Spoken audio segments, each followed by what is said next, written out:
أنا أحمس محرر مصر.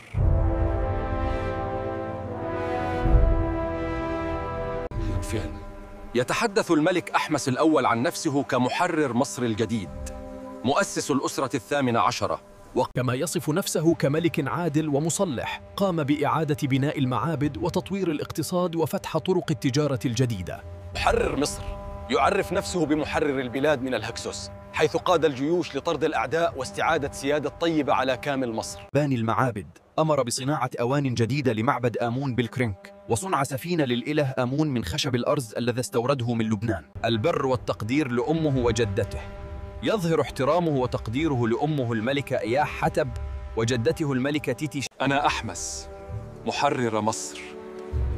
بفضل والدتي عاد النور إلى حرضنا المقدسة.